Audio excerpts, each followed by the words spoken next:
Hey, today we're going to see how to do a comprehensive image analysis using the Uviband software. What we're interested in is actually getting both the molecular weight and concentration data all gathered in one same chart. So I've just captured that image of my cyber-stained DNA gel with the Alliance Q9 imager. So what I'm going to do is just click on Analyze and then choose Uviband. That's taking my picture to the Uviband software, and from there I got to choose from a series of analysis modules. So you could do optical density grid for dot plots, for instance, standard quantification, you can do colony counting, but in this case we're going to go ahead and click on molecular weight because you can technically do everything in a row from that very module. So I'm just going to click on molecular weight. And the first step is for you to define the area of analysis. So you're to place that grid over the lanes and bands of interest. Now you can adjust the number of lanes, obviously, and according to the sample you can set a gap between lanes if you feel like it's necessary, or even play with the lane rotation if the sample wasn't perfectly straight.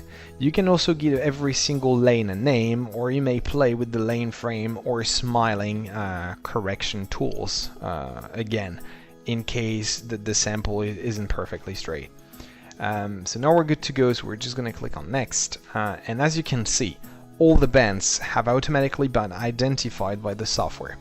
However, I always recommend to have a careful look on the right hand side, especially with those 2D graphs, just to make sure that all the bands you're interested in have properly been identified. And that's a good example because I think we're missing one right there on lane J, a band that hasn't been identified yet, probably because the software thought it was some kind of an artifact. So it's really easy to create. All I've got to do is mouse over it and then left click on it. And there we go, we've just selected one more band. So I'm good to go. I'm just going to the next step, which is the markers. So obviously you're to set a molecular weight ladder that will be assigned to specific lane, which is the markers lane. So first off you need to select the markers lane from the list. So here it's K. And then you can either create a marker, if it's a new one, or load an existing one that you've previously saved. That's what I'm going to do because I've already saved one. So I'm just going to click on load a marker, select it on the list, and then click open. As you can see, it's been automatically assigned to the markers lane, which is K. So I'm good to go. I'm just going to click on next, and I get provided with a first series of data, which is the molecular weight one.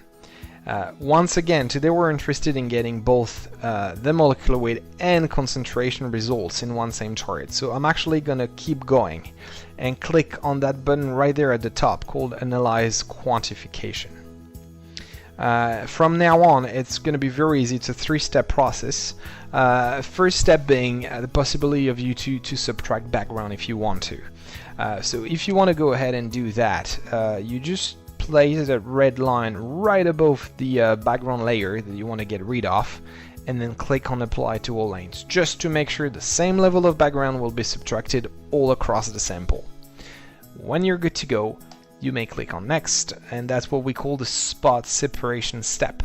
So you can check out every single lane and band just to make sure the area of analysis has been properly set. Normally it has, but again you can manually adjust it if you want to. For example, you just left click on it and then adjust it as you wish. When you're good to go, that's pretty much it. Just click next and then you'll get all the data you're looking for. Now what's cool here is you can technically select the values to be displayed. So for instance, if you're not interested in the area nor the intensity of light, then all you have to do is untick it from the list, just to make sure that all you have is the concentration, volume, and molecular weight data.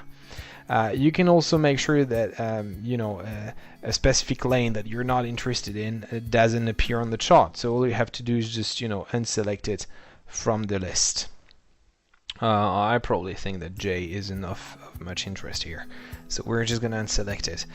From there you can easily edit 1D profiles or 2D histograms and even 3D profiles of your bands, and easily save or print those. And last but not least, I'd like to tell you a bit more about what we call the quantity of reference. So you can actually select one or several bands of interest and give it a certain quantity of reference. That can be percentages, micrograms, and so on. So say lane I band 1, so that one here is 100%, which is selected here. Then what would be A, B, C, D, E, and so forth to I? So in this case, A would be 51%, B1 would be 47%, and so on. So that's pretty cool.